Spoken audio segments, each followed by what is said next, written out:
Oh my God, getting back into the dating scene has been the biggest learning experience of my life.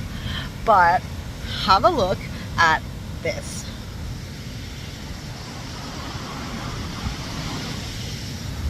White sand beaches. It's a private beach. I'm in Vietnam. I'm in Ang Bang Beach. And oh my God, this is just so bliss. I've just come out of meditation and thought to drop this video because it was voted by Instagram. And today I want to share 5 major life lessons I have learned since coming into the dating scene. And I think me sharing the behind the scenes and the things going on, coming from a girl that had a string of toxic relationships. I do have my book, I Deserve Better, all about healing from toxic relationships. And now on my journey to being able to consciously date so then I can have a conscious, healthy relationship. And it's so different to how dating was before, I guess. And I know there's some insights and learnings that I myself have learned so much that I think is so valuable, and I wanted to share it with you guys. So number 1, invest in people that fit into your future and not your past. And what I mean by this is when you start dating and meeting all these people, you'll come to find there's some people that you really click with and get along with and have lots in common. It can be so much fun. But then, now that you've done your healing and you have so much self-awareness and have been able to manifest things into your life, and there's certain things in the future that you want to manifest, it's really important to date people and invest into people that fit into your future and your vision and your goals. I've been meeting people, and some of them really awesome, and we've had great times and fun and lots in common and all of that, but they were actually a version they were actually people that an older version of me would have dated. But where I am now and where I'm going, they don't actually fit into that, and we have totally different views and perspectives of life, visions, goals. Some of them didn't even have goals or know what they were passionate in, and that's not what I'm calling in. I don't just want any relationship, and you shouldn't either, right? Like, there's so many people in relationships that aren't actually happy, that aren't really soul aligned, and for me, I'm not dating just because I'm lonely. Like, I actually really like my life on my own, like a little too much, that I've had to do some work to be able to feel safe to let another person in.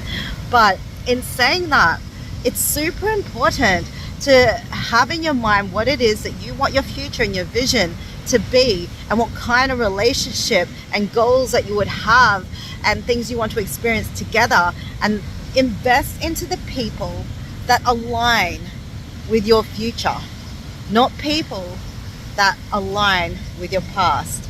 Okay, number 2, unless you both agree to exclusivity, keep your options open. Don't just settle for the first thing or the first person that you meet unless you guys super hit it off and you both speak about it and both only agree to see each other. If that conversation hasn't been had, keep your options open. Take time to get to know what you do and you don't like, because you'll learn more about yourself, your needs, what makes you feel good, what makes you not feel good.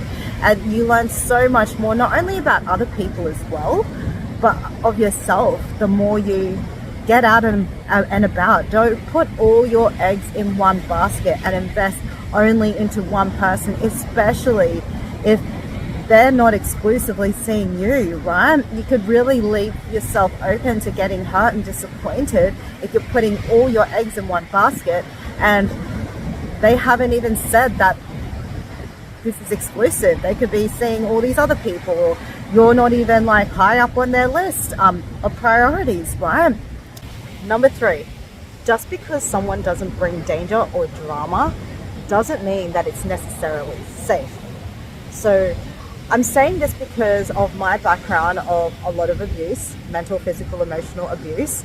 And if you have been in the same boat, you might find, okay, this person doesn't bring drama, there's no chaos, they're not violent, okay, they don't have these qualities, and think that they're the safe option, and it is safe. But what I've come to learn is when it comes to real safety, real physical, emotional, spiritual safety, to think on how the person makes you feel. Just because they don't bring drama or conflict, what if they barely get back to you? They take several hours or even days to respond to you. What if they make you feel anxious and nervous and make you question yourself and your worth?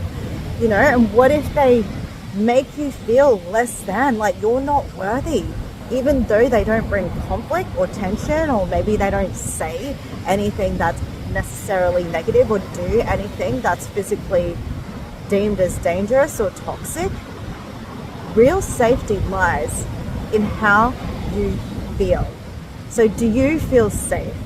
Does being around this person and being in this connection bring you a sense of happiness, allows you to be more you? Does it not knock you down a few notches, making you question your worth, your sanity, bring anxious feelings, right? Listen to how your nervous system feels.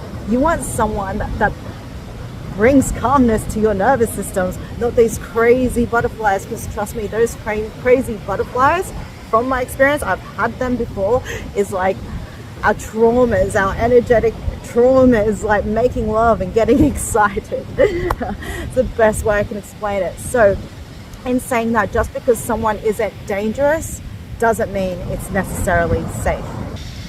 Number 4, people will always mirror back to you exactly how you feel about love and yourself. Now, I want you to understand that everyone is a mirror, and everyone we meet can teach us something about ourselves and about others. Everyone we meet is a teacher. And I've started looking at life like this, but I'm especially being conscious of this when it comes to dating. And so if you are feeling like scared to open up, scared that you're going to get hurt, scared to date the wrong person and end up heartbroken, the people that you start meeting will also be emotionally guarded because they're mirroring back how you feel. And I've learned this lesson because I did the same, right? And I started seeing a pattern. I'm like, what's going on here? And then I realized it was me. And the moment that I started working and releasing those wounds and those fears within myself, the conversations and people I was meeting was so different, right? So remember, people are mirroring back to you how you feel about love always. So before you go out and start consciously dating, ensure that you are really ready to open up and experience like deep connections, true connections where you can be authentically yourself, no mask, no judgment, no vulnerability. Like, let's say you're someone that judges yourself a lot and you beat yourself up and you're so critical on yourself. What you'll find is you'll start meeting people that are very judgy towards you and you don't feel okay to be yourself, right? Because they're mirroring back how you feel. So in order to attract what you actually want in a relationship and from someone to have that partnership with, make sure that you're working on yourself first so you can be on the same energetic vibration to what it is that you want. And lastly, 5, our unhealed wounds can actually affect how we experience and perceive our relationships. What I mean by this is if you have a fear of things repeating from your past, if you've been hurt in the past and you're scared of repeating that cycle, you may actually see danger and you may see behaviors and see stories playing out reminding you of the past, but they're not actually there. And I've done this myself, but I've actually seen other people doing this to me, right? And projecting their own fears onto me. And I knew it wasn't about me, it was really about them. but I've done it too, and we can do this. When you have unhealed wounds and your fears are so much greater than the love perspective, right? The way we see and perceive situations can be distorted, right? We can literally think someone is not telling the truth and constantly lying, or has false intentions and all of this stuff, right? Because you're used to people that are manipulative and controlling or whatnot, but that person's actually super genuine and has no ill intentions at all. But because you are so scared and stuck in that fear, you're actually seeing this playing out as if it's a truth when it's really, really not. It's just because of the story that you're playing in your mind. So number 5, I find, is super important if you want to be able to call in a conscious and healthy relationship, and that is what I'm doing with myself, is also to make sure you've done that deeper inner work, so you aren't projecting your fears and your wounds onto someone else when they could have been the very thing that you were calling in, right? And then because of your fears, you've self-sabotaged and you're looking at a situation from your wounded perspective. I hope this video helped, but these are just some major lessons that I have been learning while I've been consciously dating, because I've not consciously dated before. And I'm finding I'm learning so much, not only about myself, but from others and about others and just how people are and whatnot. I'm also seeing patterns of where it has gone wrong for me in the past, how I've self-sabotaged, especially when I see other people self-sabotaging now too, right? It's a totally different ball game when you're dating with so much awareness, but awareness in a place where it's not coming from fear, right? It's not fueled by fear. So yes, if you did like this kind of content, or you found any of these tips valuable, or you've experienced this yourself, please share in the comments. I love hearing it all. But until next time, guys,